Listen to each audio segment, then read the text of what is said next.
Հայկական կինոարտադրությունը պատրաստվում է նոր լուրջ քայլերի միջազգային ասպարեզում։ Գագիկ Ծառուկյան հիմնադրամը և Ֆիլմարտադրողների համահայկական ֆեդերացիա ՀԿ-ն ստորագրել են համագործակցության հուշագիր, որը նպատակ ունի նպաստել հայկական կինոարտադրության զարգացմանը, հայ կինոգործիչների միջազգային ճանաչմանը և հայկական ֆիլմերի տարածմանը։ Հուշագրի շրջանակներում նախատեսվում է աջակցել հայ ռեժիսորների նոր ֆիլմերի ստեղծմանը, արտասահմանյան շուկայում դրանց վաճառքին և փառատոնային տարածմանը, ինչպես նաև հայաստանյան և սփյուռքահայ կինոգործիչների միջև կապերի ամրապնդմանը։ Մեկ այլ կարևոր նպատակ է Հայաստանը միջազգային շուկայում ներկայացնել որպես կինոարտադրության, նկարահանումների և կինոտուրիզմի համար գրավիչ երկիր։ Առաջին հերթին սպասել լավ ֆիլմեր, երկրորդ հերթին սպասել համագործակցության շեշտակի աճ Սփյուռքում գործող հայկական կինոգործիչների և Հայաստանում գործող։ Գիտեք, Սփյուռքում մեր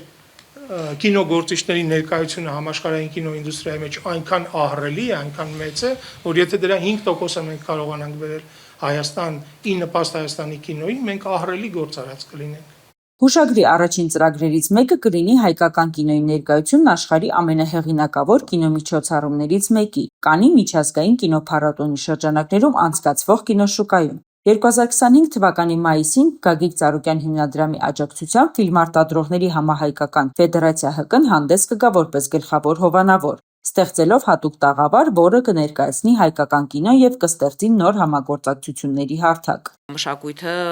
այն եզակի ոլորտներից մեկն է, որը ամբողջ աշխարհին ներկայանալի է դարձնում մեր հայրենիքը, մեր պետությունը եւ այդ ոլորտում ձեռք բերված ու արձանագրված հաջողություններն ու հաղթանակները,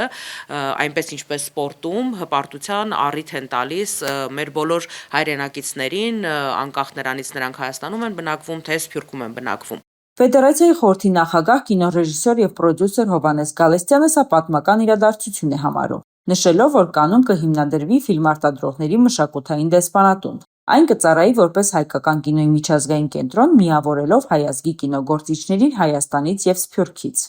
Առաջի անգամն է, որ պետք է ֆեդերացիան ունենա տաղավար Կաննում,